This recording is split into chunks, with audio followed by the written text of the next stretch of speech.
Bonjour et bienvenue dans ce nouvel épisode de Sparks l'étincelle créatif. Moi c'est Émilie et avec Kate et Jade, nous partons à la rencontre d'artistes, d'artisans et de créateurs pour découvrir leur univers et comprendre d'où vient cette petite étincelle qui les pousse à créer au quotidien. Aujourd'hui, c'est Nils Lola qui nous accueille dans son appart-atelier. Nils est un artiste peintre passionné. Il est présent régulièrement en live sur Twitch et il est à la réalisation technique du podcast Les Apparences qu'il a créé avec son frère Thomas Lévilaine. Bonjour Nils, ça va ? Bonjour, ça va toi? Ça va. Avant de parler de ta pratique artistique et de ta présence en ligne, j'aimerais bien que tu nous parles un petit peu de ton parcours et de comment t'en es arrivé là. D'accord. Eh ben, écoute, moi je fais partie d'une famille un petit peu artistique. Comme tu as dit, j'ai un grand frère qui est peintre, donc je fais partie d'un milieu où je suis allé dans les musées déjà tout petit, donc j'ai fait pas mal de choses. J'ai fait des arts déco quand j'étais tout petit, j'ai pu aller à des ateliers aux Beaux-Arts ou des choses comme ça, que ce soit à Nantes ou à Paris, dans des cours du soir. Donc j'ai fait pas mal de dessins, j'ai toujours un peu pratiqué la peinture, etc. J'ai fait une formation à l'école Pivot à Nantes en section bande dessinée. J'en ai pas fait beaucoup entre temps, mais on en reparlera peut-être plus tard. Et du coup, maintenant, je suis artiste peintre et professeur dans différentes écoles. Ok. Et comment la pratique de la peinture, ça a influencé ta vision de l'art, de la création en général ? En fait, c'était une pratique assez constante, mais le fait de mettre en tant que d'essayer d'être professionnel dans ce milieu-là de l'art, effectivement, je me suis un petit peu axé dans ma pratique sur une pratique un peu plus artisanale. C'est-à-dire que j'ai vraiment vu la question artisanale qui s'est mise en place, parce que je me suis beaucoup intéressé à des questions techniques, et j'utilise un médium qui s'appelle la peinture à l'huile, qui est un peu plus technique, etc. Donc j'ai vraiment développé cette idée-là, dans le sens où c'est beaucoup de temps, en fait, de pratique avant la réflexion, presque. Et donc, du coup, j'ai pas vraiment une vision de la chose très, on va dire, intellectuelle. Donc, j'ai des envies, des désirs d'œuvres, de dessin, mais je vais plus effectivement être dans une question technique, de partir d'une image et essayer de la reproduire en changeant un petit peu les paramètres par rapport à ce que je peux avoir sous les yeux, et donc du coup avoir une certaine sensibilité qui se fait un peu toute seule. Mais la pratique en elle-même, elle est quand même très artisanale. Donc c'est vrai que ma vision de la chose, c'est plus effectivement, je vais voir un tableau, je vais être intéressé par le sujet rapidement, par l'idée, mais surtout ça va être la composition, la matière dont les couleurs, la manière dont les couleurs sont mises en place, la matière. Et effectivement, je vais avoir un regard presque scientifique. Presque scientifique, presque Ouais. physique uniquement sur ce que j'ai sous les yeux et pas forcément émotionnel ou autre, quoi. Ok, d'accord. Donc toi, tu as un regard vraiment très technique et... Ouais, un peu bébête, quoi. Ouais, Non, pas bébête. pas bébête, mais j'aime Non, bien. non, Ouais, non. en fait, ce qui va m'intéresser, ce qui va me toucher dans une œuvre, effectivement, ça va être l'aspect technique, mais même aussi, ça peut être des choses qui paraissent très relâchées, très simples. On se dit, bon, c'est fait en 3 coups. En fait, je sais que derrière, potentiellement, le mec en a fait 200, Oui. et derrière, effectivement, il a fait une sélection des 200 très simples qu'il a pu faire. Je peux prendre l'exemple du travail de Giacometti, qui paraît très lâché comme ça, mais en fait, c'est beaucoup de travail en amont qui fait qu'on arrive à avoir une maîtrise, on va dire quelque part, qui fait qu'on arrive à une certaine autre sensibilité qui pourrait être intéressante, quoi. C'est la légende de l'artiste qui fait un dessin en 2 minutes et qui en fait a mis 20 ans à y arriver. Oui, aussi avec l'âge, là, je me rends compte effectivement, une maîtrise technique, c'est parce qu'on a bossé avant beaucoup qu'on arrive à faire quelque chose d'efficace après, quoi. Et encore, je me trouve très lent aujourd'hui. Mais... Est-ce qu'il y a des artistes, des mouvements artistiques qui t'inspirent particulièrement dans ton travail ? Particulièrement, ça va être un peu culture classique. Je suis très culture classique, je pense, de par mon milieu. Donc, effectivement, ça va être la peinture baroque, surtout. Donc, évidemment, Caravage, Rembrandt, les classiques, surtout Rembrandt. Aussi, là, je m'intéressé à l'anatomie. Donc, j'ai suivi des choses d'anatomie. Et souvent, Rembrandt a une référence en anatomie. Donc, ça m'a un petit peu confirmé que j'aimais bien Rembrandt. Et malgré tout, quand même, les impressionnistes. Il y a un truc aussi avec les impressionnistes, tout ce courant-là, post-impressionniste, impressionniste, sur la question de la perception visuelle. Parce que aussi, moi, j'ai fait une formation avant d'aller vraiment dans l'art, me décider à devenir artiste. J'ai fait une formation de psycho. Donc, je me suis beaucoup intéressé à des questions de perception, des choses comme ça, de rapport au monde. Et effectivement, sur la question de la perception visuelle, de se dire qu'en fait, on interprète beaucoup de choses avant de les voir, on interprète déjà beaucoup de choses, et que les yeux, ils ont un fonctionnement qui est très primaire, et que le travail, il est surtout fait dans le cerveau. Et dans la pratique du dessin, sur le rapport au réel, en fait, essayer de revenir à une perception première de l'œil, c'est pas si évident que ça. J'ai vu ça aussi en faisant des cours. Donc, je te fais moi un arbre, en fait, on fait l'idée d'un arbre plus que l'arbre qu'on a sous les yeux. Donc, il y a plein de choses assez intéressantes là-dessus. Donc, les impressionnistes qui sont effectivement dans cette démarche-là de se dire c'est quoi l'impression qu'on a du paysage plutôt que de se dire qu'est-ce que c'est que ce paysage. Donc, c'est assez intéressant là-dessus aussi, quoi. Ok. Est-ce que tu peux nous décrire ton processus lorsque tu travailles sur des nouvelles œuvres ? C'est quoi ? Est-ce que tu as une démarche ? Est-ce que tu as un rituel ? Est-ce qu'il y a des choses qui reviennent souvent ? Des choses qui reviennent souvent, ça va être ma palette colorée, qui est la Ouais. même depuis 10 ans, que je suis en train de me dire qu'il faudrait que je change.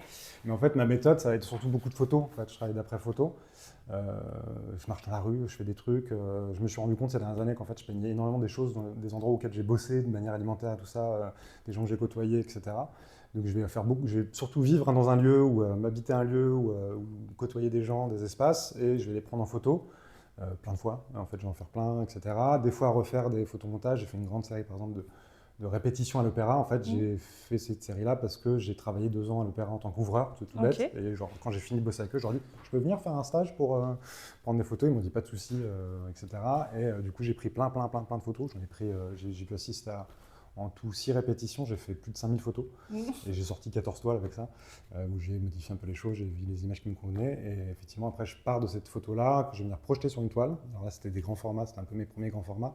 Donc je vais projeter sur une toile pour ne pas perdre du temps à dessiner pendant des plombes, je l'ai suffisamment fait, quoi. Je projette, je travaille au fusain généralement, j'ai un fond coloré, et après je travaille en peinture, en plusieurs couches. Je vais toujours travailler en plusieurs couches pour des questions de séchage. Il y a l'idée de grassure maigre à la peinture à l'huile, mais aussi l'idée de densité de la peinture que tu peux avoir sur ta toile. Et donc je vais travailler en 3-4 couches, et entre chaque couche, il faut attendre 2 semaines à peu près pour que ça sèche. Donc je vais toujours travailler plusieurs toiles en même temps, ce qui fait que c'est un peu le bazar chez moi, parce que j'en commence 12, et je mets 5 ans à les faire au final. Mais, Bah oui, d'où voilà. le fait que tu disais que ça prenait du temps. Ouais, ça prend du temps, c'est très long. T'as déjà confronté un peu ton travail peinture-photo? Ou la photo, pour toi, c'est vraiment une image de référence qui te sert plus après? C'est littéralement une image de référence qui ne me sert plus à rien. Et t'as pas envie d'aller vers là un peu? Ce qui est paradoxal, c'est qu'en fait, une bonne photo ne fait pas forcément une bonne peinture. Ouais. Et des fois, j'ai des photos très très moches, enfin, qui paraissent très très moches, mais qui fonctionnent super bien en peinture, parce qu'en fait, je rejoue sur les contrastes un petit peu. Je vais pouvoir accentuer certaines couleurs ou même éteindre certaines choses. Et en fait, il y a des photos aussi, des fois illisibles, et j'arrive à en faire quelque chose avec le flou et tout ça, et c'est pas le même format forcément. Je vais redécouper la photo. Donc, la question de la confrontation avec la photo, je dirais que moi, la photo, c'est vraiment un outil, quoi. C'est plus un outil qui me facilite la tâche et le temps que de devoir aller dehors avec mon chevalet, machin, truc muche. Et surtout, c'est que ça me permet d'avoir des temps d'exécution qui sont très longs et d'avoir une certaine précision aussi qui m'intéresse, que je suis en train de me rendre compte que je vais peut-être un peu trop loin là, donc j'essaie de me ralentir un peu là-dessus aussi. Mais, sur quoi? Sur la précision? Sur la précision, ouais. Là je suis en train de me dire, c'est plus trop de la peinture. Là. J'arrive presque dans un truc hyper réaliste qui ne me convient pas forcément. Justement, j'ai parlé du baroque, où on peut aller se faire le côté très réaliste, même si les ambiances ne sont pas forcément réalistes, et l'impressionnisme. Et en fait, j'aimerais bien avoir cette espèce d'entre-deux. J'aime bien dire que je fais de la peinture pour myope. Ouais. De loin, on se dit c'est une photo, ça va hyper réaliste, ou c'est Ouais. une fenêtre sur une réalité. Et j'aime bien l'idée que dès qu'on se rapproche, juste à la distance qu'il faut de la toile, où on est un peu trop proche d'elle, pour se dire ah oui, là ça devient de la peinture, quoi. D'accord. Ça devient quand même qu'il y a une touche, il y a quelque chose. J'ai quand même le grain, le tracé du pinceau. Mais qu'il y a un peu d'artisanat derrière. Voilà. Ok, ça marche. Et en fait, je ne sais pas si c'est une coïncidence, mais là, dans les tableaux qu'il y a dans ton atelier, il y a aussi la thématique de l'accumulation qui revient pas mal. Ouais, je pense que c'est mon obsession du détail, et cette envie d'accumuler des choses, d'y aller. Donc là, c'était un peu ma problématique de ces 2-3 dernières années. Alors j'ai eu un peu moins de temps de peindre ces derniers temps, donc ça a un peu ralenti ma production, en peinture en tout cas. Et effectivement, là, je m'amuse à faire des grandes toiles avec beaucoup de choses. Avec ma série de répétitions, j'avais beaucoup de textures, différentes manières. Là j'ai beaucoup d'accumulation assez répétée avec des objets qui m'amusent.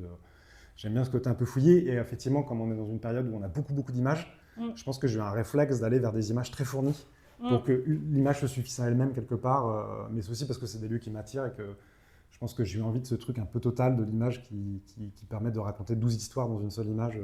Je pense que c'est aussi des confrontations avec des travaux, genre j'appelle Sixteen, des trucs tout bêtes, on se dit là il y a une seule œuvre, mais en fait il se passe plein de choses dans tous les sens.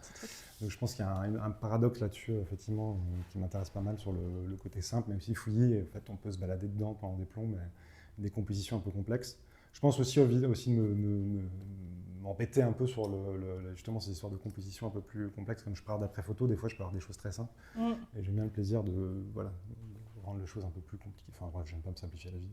Ouais, oui, je vois. Après, c'est intéressant parce que c'est aussi des choses qui ne sont pas forcément montrées. On montrerait une photo, par exemple la toile avec la poubelle, tout ça, une photo de la poubelle, il n'y a aucun intérêt. Mais le fait de le mettre en peinture, ça le transforme en un vrai sujet. Oui. Ouais. Il y a aussi, moi je vois dans la peinture cette idée de prendre un truc qui existe, qui a potentiellement aucun intérêt, Mais le fait de mettre beaucoup d'attention dessus, bah forcément, c'est le principe de sublimer les choses, quoi. Ouais. Il y a un peu cette idée-là, effectivement, il y avait une poubelle derrière, et c'est là où je me dis, il faut peut-être que je me calme niveau détail. Mais celle-là, effectivement, c'est un plaisir de prendre un déchet, mais quand même le cadre avec les jeux de lumière permet de le rendre un peu plus joli, tout ça. Et je ne sais pas si je vais réussir à la vente, ça se trouve, personne ne va avoir ça chez soi, mais c'est pas grave, je l'ai fait, ça m'amusait. Et en même temps, tu disais, je sais plus ce que je voulais dire. Je t'ai coupé la parole pour rien en fait.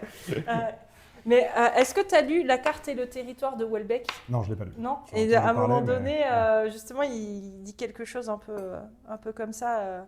C'est l'histoire d'un artiste qui au début, je sais plus, je crois qu'il part des cartes Michelin et puis après il part dans d'autres délires artistiques, tout ça. Et à un moment donné, il dit, en fait, la différence entre la photo et la peinture, c'est que n'importe quoi peut faire un sujet. Ils sont dans la cuisine de Houellebecq, il dit, bah, là, ton radiateur, aucun intérêt là, mais ça peut faire un sujet en peinture quand tu commences à... Bah, tu peux prendre un vieux mouchoir sale et en faire une peinture. Et c'est passionnant à faire un vieux mouchoir sale en peinture. Bah ouais. C'est un vrai exercice super cool, parce qu'en fait, c'est ce qu'on appelle des gris colorés, par exemple, en peinture.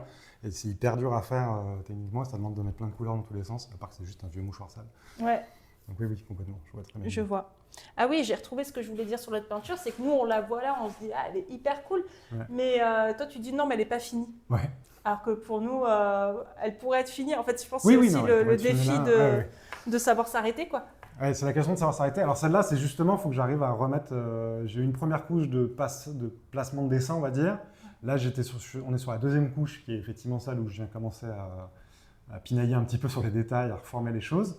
Et là, ce qui manque juste, c'est juste des effets de contraste, d'une cohérence. C'est-à-dire que là, elle est presque un peu trop lourde. C'est-à-dire qu'en fait, il se passe trop de choses de la même manière partout. Donc il y a un peu cette idée de revenir mettre certaines choses en avant et rajouter un peu de contraste pour ramener de la lumière, tout ça. C'est-à-dire que là, j'avais déjà une palette très limitée en termes de couleurs, et je vais venir rajouter des couleurs saturées, des choses comme ça. Et en fait, j'ai 8 couleurs dedans, c'est tout. Ouais. J'ai vraiment que dalle dedans, et donc je vais venir rajouter un peu plus de couleurs pour mettre certaines choses un peu plus en avant, genre le rouge du coca qui est en bas à gauche. La lumière globale, en fait, ce qui est intéressant dans la photo que j'avais prise, c'est qu'il y avait une vraie confrontation entre la lumière du néon du tram derrière et la lumière jaune très forte qu'il y avait sur la poubelle, un peu triste même. Et donc du coup, je vais ramener un petit peu de tristesse au premier plan pour faire disparaître le second, quoi. Ok. Comme quoi, il y a, tu vois, tu disais que tu étais très technique, tout bête et tout, mais il y a quand même une sacrée réflexion dans ton travail. Quoi, mais qui vient un peu toute seule avec le temps, parce que celle-là, ça fait faire un mois et demi que je n'ai pas touché. J'ai le temps de réfléchir tranquillement, parce que je suis parti sur d'autres toiles et d'autres trucs. Donc là, tu nous parlais de peinture à l'huile, du fait que tu étais à fond dans tout ce qui est technique. Ouais. Et la légende dit que tu as même fait une BD à la peinture à l'huile. Ouais. Voilà. Donc, est-ce que tu veux nous parler un peu de ta passion justement pour ce côté un peu technique Donc la question technique, c'est que juste ça me fait marrer en fait. Enfin, c'est qu'à nouveau, on revient à cette idée d'artisanat, c'est essayer de bien faire mon taf. Je pense que c'est parti d'un peu d'idée que la peinture ça coûte cher, c'est qu'on arrive à en vendre, etc. On arrive à des prix parce que ça prend des durées conséquentes. En fait, c'est des prix qui sont à peu près raisonnables par rapport au travail qui est fourni. J'ai un peu cette idée que si je vends ma toile à quelqu'un, je voudrais par exemple qu'il puisse l'offrir à ses petits-enfants. Il y a un peu cette idée-là d'avoir cette logique, d'avoir une peinture qui tient dans le temps et qui se veut de bonne qualité. Là, on a vu par exemple des peintures de soulage confondues parce que l'acrylique qu'il avait acheté venait d'un producteur qui était de mauvaise qualité. Donc du coup, il y avait un problème de chimie qui faisait que 60 ans plus tard, la peinture elle fond. J'aimerais bien que mes toiles ne fassent pas ça. Dans le principe, juste par respect pour la personne qui m'achète mon truc ou par le respect de mon propre travail. Donc j'ai ce rapport-là un peu artisanal de faire du bel ouvrage. Il y a un peu cette idée-là entre la confrontation de bel ouvrage et en même temps réussir à ne pas aller trop dans la précision, etc. Donc effectivement, je m'amuse à faire des petits mélanges moi-même. Donc là, tu veux que je te parle de qu'est-ce que je fais comme mélange, par exemple. On a plein de trucs là qui sont posés. Alors ça, en fait, c'est pas tout à fait vrai. Ça va être les petits pots que je vais utiliser pour mes mélanges. Donc là, pour nettoyer, c'est juste de l'essence de térébenthine tout bêtement pour nettoyer mes pinceaux. Et là, je vais mettre mon médium que je mets en moins grande quantité. Donc je travaille en différentes couches, mais je vais en gros graisser ma peinture au fur et à mesure, rajouter de la pâte. Mais en fait, de base, je vais utiliser de l'essence de térébenthine pour diluer l'huile, parce que la peinture à l'huile, effectivement, elle ne se mélange pas avec de l'eau. Et pareil, elle ne sèche pas comme l'acrylique ou des choses comme ça, c'est vraiment une pâte, c'est de l'huile, donc ça va durcir plutôt que sécher. Il faut faire attention à bien l'aérer, donc à bien la triturer un peu comme une maillot avant de l'utiliser, pour qu'on n'ait pas des grosses couches de peinture qui viennent ne jamais sécher. Par exemple, si on met une trop grosse épaisseur, ça peut ne jamais sécher de l'histoire. C'est-à-dire qu'en fait, la surface va sécher, mais pas ce qu'il y a à l'intérieur. D'accord. 20 ans plus tard, ça peut être encore mou, quoi. Un peu Ah comme oui. voilà. Donc ça, il faut C'est faire dingue. hyper gaffe à ça. Donc c'est pour ça qu'on travaille par couche progressivement. Alors moi, j'ai une matière très très fine parce que j'utilise un médium qui s'appelle le baume de térébenthine, qui est un peu dilué déjà là, qui est normalement c'est une résine, littéralement. Donc c'est un médium que je fais à partir du baume de térébenthine. Qui s'appelle aussi térébenthine de Venise, qui n'a aucun rapport avec l'essence de térébenthine, c'est des noms qui se mélangent. Le truc plus commun qu'on trouve maintenant, c'est la gomme d'amare, donc c'est une espèce de gomme un peu solide. Là, ça ressemble vraiment à de la résine d'arbre, en fait, tout bêtement, quand ça a acheté. Alors celui-là, il est un peu dilué. Ça a vraiment cette couleur-là, c'est juste beaucoup plus solide, ça ressemble à du miel qui aurait séché un peu. Et donc on peut retourner la bouteille, ça met 3 plombs à couler, c'est vraiment une drôle de matière, en plus, ça pue vraiment très fort. Et ça, je vais venir le diluer avec de l'essence, donc là, il est à moitié dilué avec de l'essence, je vais venir le rediluer un petit peu, et ça me sert de médium. En fait, ce petit mélange-là, c'est juste ça, mélanger un peu plus, que je vais venir ajouter à ma couleur au fur et à mesure des couches, de plus en plus, pour avoir une matière un peu fine, plus solide. Et en fait, la peinture d'huile, si on ne rajoute pas une résine, ça tient beaucoup moins bien dans le temps. Ok. Donc la résine, ça permet. Et après, on va attendre que ça sèche, on va vernir la toile, etc., etc. Je vais même rajouter dans les pots de peinture, même si là, je me suis acheté des pots de peinture hyper chers, trop d'une qualité super. J'ai rajouté aussi un autre petit mélange avec un mélange avec des quantités différentes à chaque fois, de baume de térébenthine, d'essence et un tout petit peu d'huile de lin pour rajouter un peu plus d'épaisseur dans la peinture, etc. Que je vais venir faire pour avoir vraiment une matière. Et j'ai retravaillé justement sans mélange tout ça récemment pour faire des tests pour une BD. Et j'ai bien vu que la matière n'était pas la même, quoi. Et pourtant, c'est des gouttes. C'est-à-dire que j'ai ce tout petit truc-là qui me sert juste à mettre, j'ai une noisette de couleur, je mets juste une petite goutte dedans. Et ça fait une différence au final, quoi. Alors tout ça, j'ai piqué ça à Xavier de Langlais, c'est le bouquin Comment faire de la peinture à l'huile. J'essaye de revoir d'autres bouquins en ce moment pour confronter un petit peu les techniques et je vais peut-être essayer de prendre le temps de tester d'autres choses. Mais là, ça fait 10 ans que je fais ça, donc je me dis, bon, je reste un peu là-dessus, je suis un peu confort. Mais il faut que je vienne tester, parce qu'en fait, alors mes toiles, pour l'instant, j'ai vu qu'elles n'avaient pas trop modifié dans le temps, elles commencent à avoir assez de recul. Elles n'ont pas fondu. Elles n'ont pas fondu, elles ne sont pas trop modifiées niveau couleur, mais bon, je me dis, ça peut être intéressant de tester d'autres choses aussi de temps en temps. Hyper cool. Voilà, mais là, ça, c'est vraiment mon truc de base, un peu facile, que je fais maintenant pour travailler, quoi. Ok. Voilà. Eh ben, est-ce que tu peux nous parler, donc tu es régulièrement en live Twitch, où tu fais des sessions de peinture en live, en direct. Est-ce que tu peux nous parler de ça? Ouais, complètement. Donc ça, je fais surtout sur Twitch, j'ai une chaîne qui s'appelle tout simplement Nils Lela, où je vais diffuser mes sessions de travail. Alors je ne fais pas ça avec toutes les toiles, parce que ça prend de l'énergie en plus. Mais j'ai eu envie effectivement de peindre en direct parce que je trouvais ça marrant. Aussi, ça me met une certaine régularité aussi dans le travail, de me dire je fais ça tous les matins de 7h à midi. Là. Donc cet été, je fais ça de 7h à midi tous les matins. Ça me permet d'avoir une certaine régularité, c'est assez sympa. Là, j'ai un petit public qui me suit depuis 5-6 ans, vraiment des habitués. Alors j'ai très peu de gens, mais des petits habitués, donc c'est très rigolo à faire. Je fais ça vraiment que pour le plaisir, c'est rajouter du bonus au plaisir. Ça me permet aussi de filmer ce que je fais, donc des fois je me dis je vais peut-être essayer de faire des petites vidéos, j'avais fait des petits timelapses et tout ça. Là sur les grosses toiles que je suis en train de travailler en ce moment, en fait tous les jours je refais un montage derrière où je réduis grandement ce que j'ai pour des questions de données, de quantité de données, et je prends des notes aussi. Et je me dis peut-être que je pourrais réussir à faire une espèce de petite vidéo explicative de comment j'ai procédé, des doutes que je peux avoir, parce que je ne sais même pas en fait quand je travaille, moi je ne réfléchis pas à comment je travaille. Donc ça me fait marrer de me poser la question de en fait, comment je travaille, donc arriver à la fin avec des notes et une vidéo et de me dire ok, comment j'ai fait en fait. Parce que quand on le fait, on ne réfléchit pas vraiment. Et donc, comme tu me poses des questions de méthodologie, tout ça, moi j'ai l'impression de ne pas en avoir plus que ça. Et en fait, je me rends compte quand j'en parle effectivement que j'en ai une. Quoi. Et aussi pour des questions de transmission, de discussion, parce que comme je suis prof, je me retrouve à expliquer comment on fait les choses, donc je me pose la question de comment je fais en fait, tout bêtement. C'est cool. Donc c'est ça qui t'a donné envie de faire des live Twitch. C'était plus à la fois garder une trace de ce que tu fais. Alors le vrai début en fait, c'est que je m'étais mis, je suis sorti de pivot. Je me suis retrouvé dans un petit appart tout seul, tranquille. J'étais en coloc avant, et là je m'étais mis dans un tout petit appart. Et je me suis dit, ok, je suis un énorme feignant, comment je fais pour me régulariser, pour travailler tout seul sans avoir personne qui me pousse au train. Je me suis dit, je vais faire des lives le matin. Alors à l'époque, je faisais des jeux vidéo rigolos, je m'amusais. Je faisais ça de 6h à 8h le matin. J'ai fait ça pendant 5 ans pour avoir une régularité, parce que j'avais des travaux alimentaires, mais c'était des travaux, je travaillais au théâtre, des trucs comme ça, donc c'était le soir, c'était des horaires un peu, c'était pas régulier quoi. Et je voulais mettre une sorte de régularité en fait pour essayer de me dire, tu t'es levé, maintenant tu bosses, il est 8h30, 9h, tu as le reste de la journée, tu travailles quoi. Et donc du coup je me suis dit, ça va être mon système de régularité. Donc du lundi au vendredi, je fais ça pendant un certain nombre d'années. Après, j'étais un peu fatigué, donc j'ai un peu réduit, mais je faisais ça, je faisais ce que j'appelais la matinale de Nils. Enfin, c'était rigolo, je m'amusais, j'avais un petit public là-dessus, c'était marrant, c'était vraiment juste pour me garder une rigueur en fait, c'était pour me créer une rigueur extérieure, parce que j'avais effectivement, au début j'avais des copains, mais après j'avais des gens que je ne connaissais même pas qui m'attendaient le matin Et genre, si un matin je me levais pas, j'avais des messages en ligne en mode, bah, qu'est-ce qui s'est passé ce matin, t'as pas réussi à te réveiller. Il y avait un running gag, ça m'arrivait une fois par mois de pas me réveiller, donc du coup j'avais plein de réveils sur mes réseaux qui disaient, ah, il s'est pas réveillé, ou des trucs comme ça.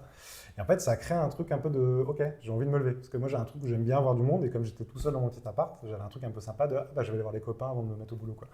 Donc il y avait un truc un peu sympa comme ça de me mettre une régularité, créer une envie de se lever, de se mettre au boulot. Et j'ai réussi à le maintenir après, même si j'ai arrêté les lives, bah, j'ai gardé cette régularité-là. Et au bout d'un moment, je me suis dit, bah, est-ce que je pourrais pas peindre en live en plus Donc je cachais un peu le fait que j'étais peintre à l'époque. Ah ouais? En fait, j'étais vraiment complètement anonyme, je crois que j'avais même un pseudo. Enfin, voilà. Et au bout d'un moment, je me dis, allez, je peins en live, je dis que je m'appelle Nils Lela, et on est parti, quoi. Et donc, du coup, j'ai commencé à peindre en plus en live, donc je faisais ma matinale le matin, plus la journée, je peignais en direct. Alors, j'ai pas fait ça énormément. Et après, j'ai été prof et j'avais moins de temps, donc c'était un peu plus compliqué. Mais et du coup, j'ai gardé cette habitude-là. Effectivement, c'est juste parce que aussi, c'est agréable, enfin, c'est sympa. J'ai toujours quelqu'un qui vient papoter, au moins une personne, et il y a un truc rigolo, quoi. Trop cool. Même si ça prend un peu plus d'énergie que peindre tout seul, en silence, en étant concentré, machin.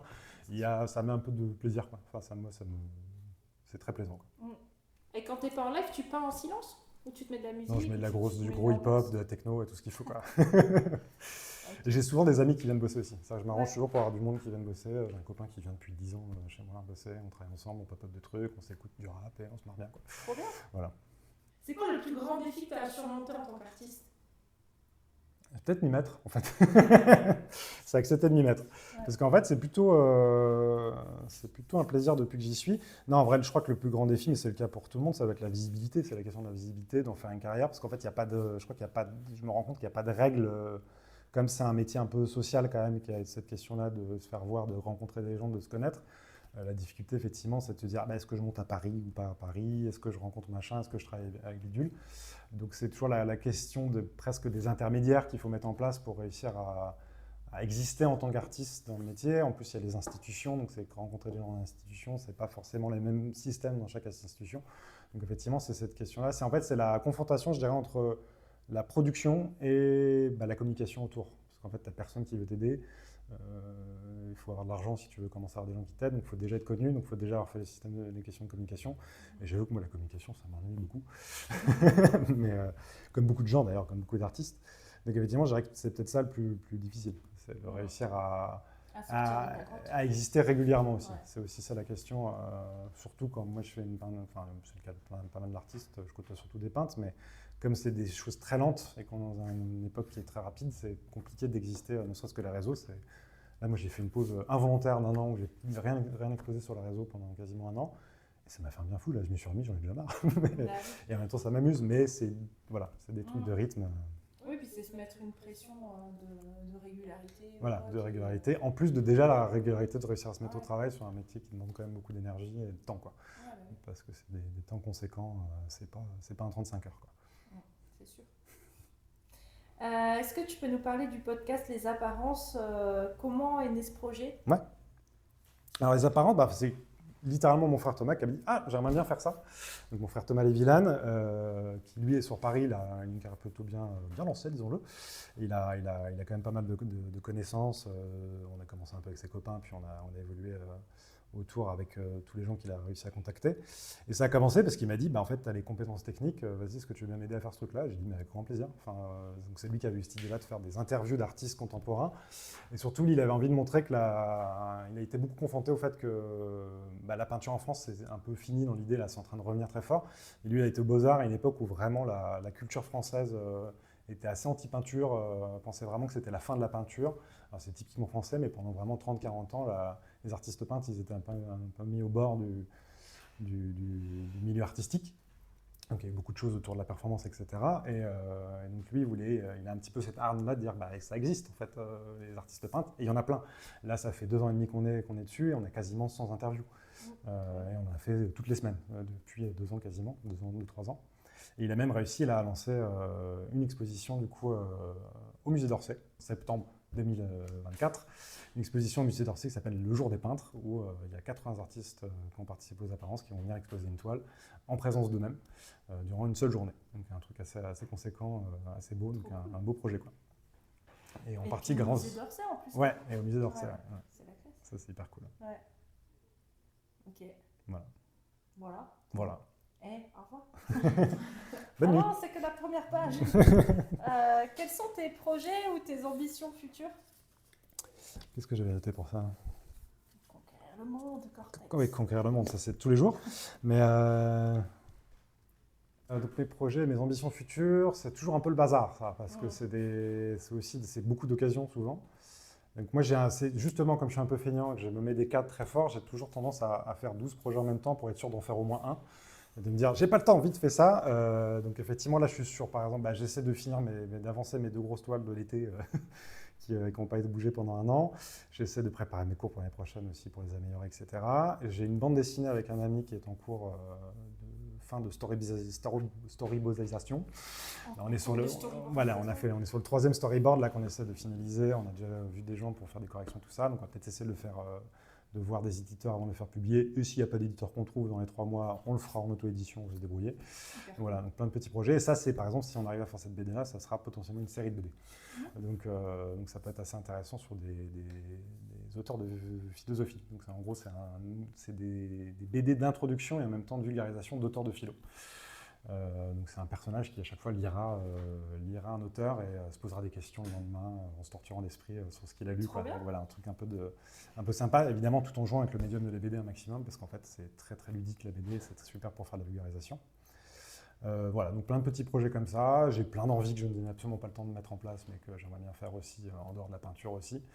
Mais voilà, et des expos évidemment qui vont arriver. Là, j'en ai une avec Véronique Le Nouvel qui arrivera normalement en avril 2025. Et donc au Triphasé, et une autre au Triphasé qui sera une exposition solo cette fois-ci en 2026, en octobre 2026, qu'il faut que je prépare. Je suis en retard déjà en fait. Voilà. Le Triphasé, donc c'est une galerie qui est sur Nantes. Est-ce que tu as l'adresse en tête ou pas? Non, je ne l'ai pas en tête. Boulevard Guisto à Nantes. Si vous avez un doute, elle est juste là en peinture sinon. Là-haut. Donc c'est une galerie qui est tenue par Franck Moinel, qui est aussi encadreur, qui est meilleur ouvrier de France, qui m'a un petit peu montré des tips d'encadrement aussi, qui est un mec super, avec qui je travaille depuis 2018. Voilà.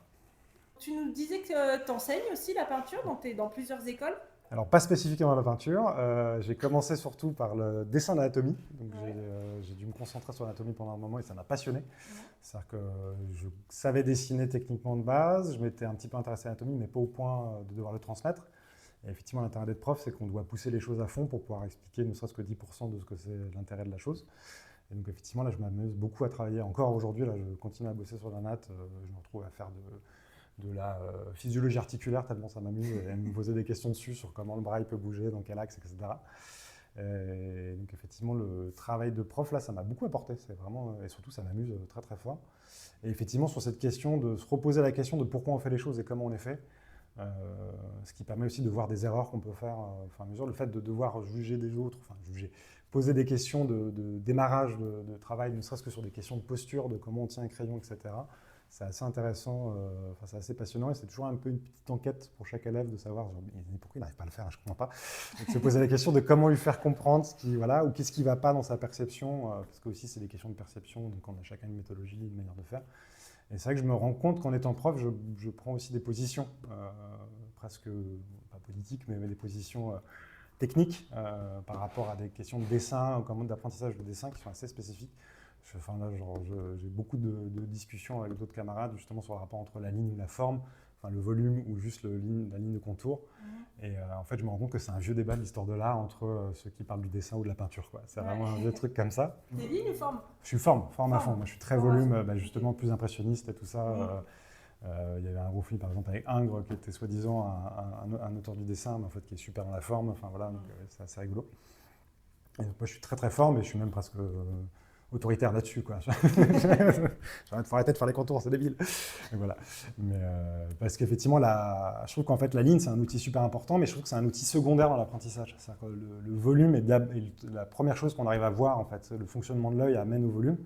Et ensuite, la ligne, c'est une réinterprétation du cerveau. Et comme je pense que le dessin d'observation est quand même une base importante avant de réinterpréter les choses, je trouve que la ligne, en fait, c'est hyper dur. Je pense que c'est juste parce que j'arrive pas à faire des lignes que je dis ça, au final. Ouais. J'avais un prof d'art plastique à la fac qui, on faisait les séances de pause, de modèles, tout ça. On faisait des pauses ultra courtes de 15 secondes et il fallait faire la forme globale. Ouais. Et c'était hyper dur, j'y arrivais pas du tout. Ouais, je suis un peu comme ça. Ouais. Je suis un peu, j'en fais trois trucs. Alors, tu prends pas un crayon tout fin, Criterion, non, tu prends une grosse craie, tu vas et ça marche, quoi. Ouais. Bah, c'est bien. Et tes élèves, ils prennent ça comment? Extrêmement mal. Extrêmement mal. Je me fais engueuler tout. Non, ça se passe, je sais pas, ça se passe bien, je crois. J'ai des beaux retours, en tout cas. Ouais. T'as des bonnes notes. J'ai des bonnes notes, c'est ça. Ok.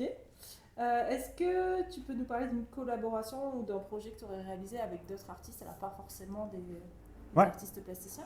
Je me suis régulièrement retrouvé avec justement des théâtreux, des gens du théâtre. J'avais fait un décor pour un DMA d'un ami. On avait fait des grandes banderoles de grandes mains au fusain, parce que j'avais la possibilité de faire des trucs un peu géants, c'était rigolo. Il avait fait une adaptation de Richard III pour son diplôme. Et pendant la pièce, il y a toutes les banderoles qui retombaient comme ça, c'était assez rigolo. Donc ça, c'était un travail de décor, on va dire, en amont avec lui. Mais c'était vraiment, il m'a dit, tu me fais un truc, j'aimerais bien, j'ai un peu cette idée-là. Mais je lui ai fait les trucs assez rapidement, il m'a dit, ouais, je veux ça. Donc c'était assez rigolo. Et j'avais participé à un projet qui ne s'est pas fait au final, où en fait, je me retrouvais à faire des décors de théâtre pendant la pièce de théâtre. Et donc là, ça ne s'est pas fait pour des questions de planning, tout ça, et de Covid. Et en plus, c'était une adaptation de la bande dessinée Blast de Larsenet, qui c'était un peu dommage, c'est un beau projet, quoi, mais c'est un peu tracé la margoulette au dernier moment pour des questions de budget, d'organisation, de temps de tout le monde, quoi. Mais ça, c'était un super beau projet, c'était assez rigolo de faire un décor qui se transforme au fur et à mesure, pareil, c'est le fusain là. En plus, dans la BD, c'est ça. Dans cette BD-là, cette BD, je ne sais pas si vous connaissez, vous déjà, non? Blast de Larsenet, c'est une BD qui est en noir et blanc, qui est très graphique. Et le personnage, il a comme des absences. Et en gros, Larsenet, il a pris des dessins de ses enfants au crayon de couleur, un peu à l'arrache. Et qui représente en fait ces espèces de trous noirs. Et à chaque fois, pendant ces trous noirs-là, il se passe un événement qui va faire que le personnage va tomber au plus bas qu'il puisse tomber. Mais c'est vraiment une BD magnifique. Super belle. Tu l'as reçu. Blast. Je l'ai à la maison. Je l'ai juste là, si vous voulez. Je vous la sors tout à l'heure. Je prends tous les copies. Non, hyper chouette. Et du coup, alors je rebondis sur ça. Donc, ces deux projets dont tu parles, c'est rigolo parce que contrairement à ton travail d'artiste, c'est des choses qui sont faites sur l'instant et très rapides. Très rapidement, Et alors que du coup, c'était quoi l'idée? C'était un peu du lâcher prise aussi par rapport à ton travail? Dites-moi tout. En fait, c'est qu'il y a des gens qui me voient bosser, qui me disent « Ah, mais j'aimerais bien faire un truc avec toi, sauf que je te laisse 3 secondes pour dessiner. » quoi. Et en fait, du coup, j'ai pas de choix. En fait, c'est des questions de circonstances et de pas de travail atelier. En fait, ils se pensent que comme je fais des trucs précis, je suis capable de faire rapidement pour autant. Et moi, je dis ok, mais en fait, je sais pas si je vais y arriver. Et en fait, je suis pas du tout content des dessins que ça fait et des résultats. Mais c'est aussi des choses importantes à faire justement pour entraîner la précision, pour savoir faire du efficace aussi. C'est aussi un rapport où quand même sur des compos complexes ou enfin sur des grandes images, j'arrive quand même à placer des choses assez rapidement parce que moi-même, je le fais aussi sur les premiers couches d'étoiles, c'est la plus rapide parce que je suis en mode blablabla, mais j'avance le plus rapidement possible parce que je ne veux pas forcément avoir du détail. Malgré le fait que je sois vraiment en détail, je fais toujours gaffe à la cohérence d'une image dans son ensemble et j'arrive à me balader quand même dedans. Enfin, j'ai un niveau de dessin qui me permet de réussir à me balader dedans et donc à ne pas perdre les proportions au fur et à mesure que je dessine dedans, etc. Parce que même si on travaille précisément, on peut toujours faire un dessin dans un ensemble assez rapide, quoi. Même si c'est forcément moins bien techniquement de ce qu'on veut, mais c'est peut-être des choses auxquelles j'ai envie d'aller un peu plus effectivement dans mon travail, de lâcher, de choses un peu plus efficaces, on va dire en tout cas. Mais en fait, je sais pertinemment, en fait, c'est un faux truc de penser qu'on fait des choses efficaces, c'est qu'on en a fait plein qui fait que c'est efficace, donc en fait, ça met toujours le même temps, c'est toujours très long au final, quoi. Que ce soit quelque chose qui paraît très simple et très lâché, c'est un peu comme les samouraïs avec leur sabre, c'est un truc de répétition de gestes en boucle. C'est l'entraînement. C'est de l'entraînement. Quel conseil tu donnerais à quelqu'un qui commence la peinture? Faire principalement. Il faut juste produire, même sans cours ni rien. C'est juste le fait de faire, c'est la meilleure manière d'apprendre. Alors évidemment, demander des conseils autour de soi, ça peut toujours aider. Et surtout, laisser un peu d'idées de projet en tête, parce que avoir des projets, c'est des choses qui ne sont pas faites. Et donc le plus important, c'est d'avoir fait des choses, parce qu'en fait, déjà, ne serait-ce que pour des questions de communication, de faire comprendre ce qu'on fait aux autres, le fait d'avoir fait déjà des choses, ça peut être important, parce que les gens, ils imaginent uniquement que ce qu'ils font. Donc, par exemple, moi, j'ai commencé beaucoup avec des fusains pour des questions de temps. J'ai commencé mes travaux perso avec des fusains quand j'étais encore à Pivot, parce que c'est quelque chose que je pouvais faire en 1 heure et m'arrêter et passer à autre chose si j'avais besoin. Et en fait, je me suis rendu compte pendant 6 ans, les gens ne m'ont parlé que de mes fusains. À part que ça faisait 3 ans que je faisais que de l'huile, et du coup il y a un truc de passage d'infos, et en fait plus on fait, mieux on pourra montrer des choses, et surtout une fois qu'on fait quelque chose, on peut le montrer, et le fait de le montrer, ça devient rentable 3-4 ans plus tard. Donc toujours produire, ça devient une manière de... Ok, donc c'est réussir. l'exercice et c'est la répétition. Que ça soit des croquis ou des choses définitives. Ouais. Quoi. Moi, je suis pas très carrément. croquis, je suis très j'aime bien faire coder définitif. Je fais assez peu croquis, je me reforce un petit peu à en faire parce que je sens que j'ai perdu un petit peu de simplicité sur certaines choses, mais effectivement, produire, il n'y a que ça pareil. Oui, si je me permets, madame la chef. Mais vas-y, mais je suis pas madame la chef. Mais parce que tu as commencé en faisant des streamings juste pour te donner un rythme et tout. Mais souvent, tu reviens à l'idée de devoir se montrer et comment... Enfin, est-ce que tu as des conseils aussi? Parce que je sais que pour certaines personnes, tenir un réseau, c'est très naturel et pour d'autres, beaucoup plus compliqué. Je pense qu'il faut commencer avec des gens qu'on aime bien et dans un réseau un peu simple. Il ne faut pas avoir peur de faire des bars ou des trucs comme ça. Moi, j'ai fait beaucoup de bars. J'ai fait des espèces de trucs. J'ai des potes avec des brocanteurs. Ils ont fait une espèce de petit festival où j'ai explosé dans des lieux complètement impromptus.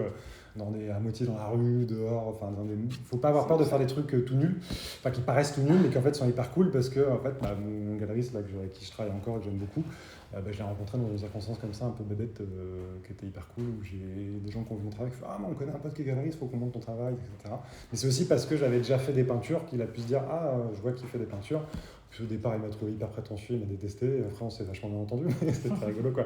Mais il avait bien aimé mon taf, donc il a dit vas-y viens, on discute, et après on s'est juste entendu, etc. Donc c'est rigolo. Il faut juste montrer où on peut quoi. Faut trouver des solutions. C'est fou ce conseil-là, parce que c'est vraiment le truc qu'on me disait de pas faire à la fac quoi. Quand j'étais en fac d'art plastique, on me disait tu veux exposer, c'est hyper facile, va à la galerie du coin, mais ils me disaient ça de façon hyper... Enfin, pas à la galerie du coin, justement, à la librairie du coin, à la crêperie Tartampion. Ils me disaient ça de façon vraiment... très méprisante.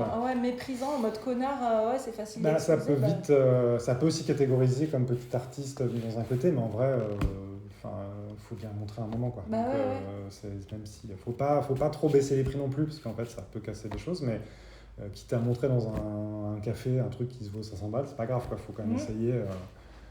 en fait, pas dans l'objectif de vendre, mais dans l'objectif de montrer. Au moins montrer quoi, c'est ça. Okay. Peut-être accepter de pas trop ta vide de pognon, pas essayer de tout vendre trop vite quoi. Ça c'est peut-être un truc je pense qui est important. Ne serait-ce qu'en fait pour les artistes qui ont déjà un peu une carrière, si on commence à baisser trop les prix. Là c'est un truc qui est quand même très à la mode de vouloir créer une galerie un peu éphémère où on vend des petits trucs, mais effectivement, quand tu passes 6 mois sur une toile, la vendre à 200 balles, c'est pas possible. Quoi. Non, c'est compliqué. Et surtout, c'est dangereux pour tout le monde en fait, de faire ça. Effectivement, l'art, c'est quelque chose qui passe après le ciné, après les distractions, après la bouffe, après les impôts, après la voiture, après les enfants. Mais c'est un peu de trucs compliqués.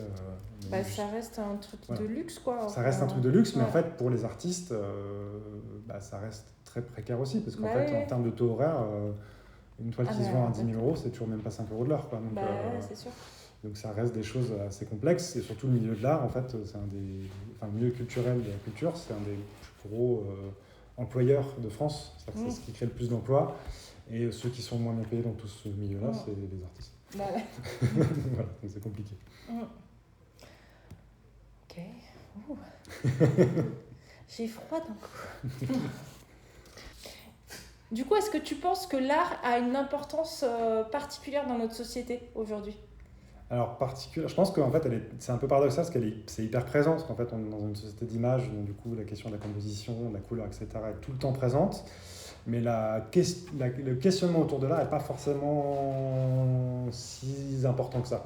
C'est-à-dire que la culture, ça reste un objet assez fort, mais qui est quand même qui reste toujours un peu secondaire, un petit peu, je pense, mis en retrait quelque part. C'est pas la priorité dans l'absolu, on est surtout dans un rapport de consommation publicitaire, etc. Donc il y a quelque chose effectivement qui est... l'image est importante, après est-ce que l'art en soi est important, je suis pas si sûr que ça. Je pense pas que ce soit quelque chose d'essentiel et effectivement, on peut pas être une rockstar en faisant de la peinture ou de l'art contemporain. Donc la musique peut-être c'est l'art, mais l'art visuel est peut-être un peu en deçà du point de vue présence dans la vie des gens en fait, et que c'est aussi parce qu'on est arrivé à un stade historique où c'est un peu moins accessible peut-être je pense. Surtout dans une ère numérique où effectivement, là je pique une phrase à mon frère Thomas Milan, une photo de peinture ça reste un fantôme de peinture. C'est un truc où en gros une peinture ça se voit en vrai. Et en fait on n'a pas tous la possibilité de bouger, les artistes on n'a pas tous la possibilité d'exposer partout. Et donc c'est très compliqué, il faut se déplacer, il faut être présent, il faut avoir le temps, il faut aller dans les galeries, ça peut faire peur. Tout ce qui est galerie, souvent c'est ouvert au public, mais les gens ils savent pas que c'est possible de rentrer dedans parce que c'est un peu guindé, machin. Je sais quelqu'un en costard qui est à l'intérieur, t'as une stagiaire en costard qui est un peu bien sympa, donc t'oses pas y aller parce que tu dis c'est un truc de luxe, je vais me faire embarrer avec mon t-shirt Adidas. Donc c'est pas forcément évident pour tout le monde et c'est une histoire de communication, de partager les choses. Surtout qu'effectivement on a aussi un rapport maintenant, il faut des médiateurs, il faut expliquer les choses, machin. Moi, je pense que ça peut vivre aussi un peu tout seul et qu'on ne comprenne pas les gens pour les apothiques, ils n'ont pas forcément besoin qu'on leur explique des choses, sauf pour effectivement des œuvres qui ont besoin d'être expliquées. Mais du coup, effectivement, par rapport à rapport à l'image et à Internet et au réseau et au rapport un peu mondial qu'on a par rapport à l'image, c'est vrai que les arts visuels, c'est un peu moins accessible peut-être, c'est plus difficile. Les gens, ils ont plus le réflexe de se déplacer pour voir une image quand même.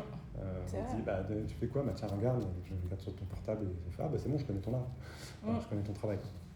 Ouais, sauf que quand tu vois tes peintures sur un petit écran, c'est pas la alors même chose. que... Oui, à part qu'il y a une vraie logique. Puis en plus, il y a toujours un truc dans la peinture où tu vas avoir des reflets, des textures et tout ça qui vont pas ressortir en photo. La photo, ça aplatit tout. Ça aplatit tout, les couleurs sont pas les... C'est hyper dur de prendre en photo une peinture correctement, les contrastes sont pas les mêmes. D'ailleurs, en filmant, ça me rend fou, parce que moi, quand je filme, j'ai mon retour au cam à côté et je suis en mode, ça ressemble à rien. Enfin, genre, vraiment, je trouve ça immonde, quoi. Quand et là, je regarde pas vos caméras, mais je suis sûr que ça me rendrait fou. Mais voilà. Ouais, donc tu regarderas pas l'épisode.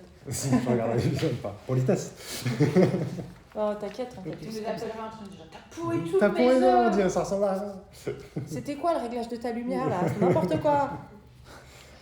Avant de nous quitter, on aime bien demander aux artistes qui nous reçoivent 3 noms d'artistes, artisans ou créateurs qui pourraient pourquoi pas participer à Sparks à l'avenir ou qui méritent tout simplement d'être connus. Ouais, très bien. Je vais commencer direct avec la personne qui a fait le meuble sur lequel on est accoudé depuis tout à l'heure, qui s'appelle Yves Lib. Yves Libo, L-Y-B, qui fait des meubles. Donc lui, c'est un décorateur de théâtre de base. Il s'est mis en indépendant. Il est ébéniste et ferronnier. Il travaille bois et fer. Et donc il fait des meubles assez rigolos, assez beaux. Il peut faire des bancs en fer, imitation bois avec des effets de nervure, tout ça. Donc là, moi, je lui ai fait une commande très spécifique avec un meuble sur mesure pour pouvoir travailler tranquillement à l'époque dans un petit espace. Mais il fait des choses assez rigolotes, assez belles, des meubles très différents. Il peut faire des commandes, il peut faire des décors de restaurants, des choses comme ça. Donc n'hésitez pas à aller voir son travail, c'est assez intéressant.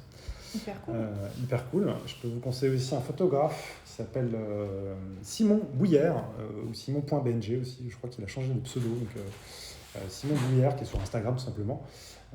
Qui fait des photos que je trouve assez belles. J'en ai une que je lui ai achetée qui est dans l'angle là-bas derrière, qui a un travail de composition qui est vraiment très très efficace, un œil vraiment assez rare, qui fait effectivement ce truc dont on parlait avec la photo tout à l'heure, c'est-à-dire qu'il prend un sujet complètement nul, mais il le cadre tellement bien que du coup ça devient beau, quoi. Donc on a travaillé un tout petit peu ensemble à un moment, à une époque. J'avais fait des peintures à partir de ces photos, j'avais simplifié la photo, enfin bref, on avait fait plein de choses et j'adore son travail, je trouve qu'il a un travail de composition qui est magnifique. Il fait pas mal de choses assez variées, il a travaillé aussi avec des rappeurs, il est parti aux États-Unis, il voyage beaucoup pour faire son boulot. J'avoue que ça fait un moment que je ne l'ai pas vu, mais voilà. Donc, sinon, si tu veux venir, j'espère que ça va. Voilà. Et un dernier à conseiller, ça serait Antoine Pédron, qui est en train de travailler sur sa première BD, qui va être éditée chez Dargaud, qui s'appellera Polygone, qui est un type qui fait du super boulot, j'adore son taf, qui est complètement très loin de mon style. On adore discuter pendant des heures jusqu'à 4h du matin de comment on fait de l'art, la vie, etc. C'est vraiment un type super. Donc une BD qui j'espère va être très belle. Je vu son travail en cours là, c'est magnifique. Et c'est un tueur en couleur, mais vraiment il a un travail de couleur qui est incroyable. En fait, il a été coloriste pendant très longtemps pour je sais plus quel éditeur. A bossé beaucoup sur les couleurs d'autres BD. Je pense qu'en BD on peut avoir un coloriste qui fait que les couleurs dans la BD. Il a fait ça pas mal de temps et là il est vraiment sur sa première. Et je suis hyper heureux qu'il arrive dans le monde là, utiliser ces trucs et je veux que les gens on voit plus, quoi. Quand on fait des gens que j'ai connus en formation et j'ai une surveille là-bas depuis un moment. C'est cette petite tête qu'elle avait dessinée par lui-même. C'est autoportrait. Voilà. Trop cool. Merci beaucoup Nils de nous avoir reçus. On a passé un super moment. D'ailleurs, je l'avais prédit.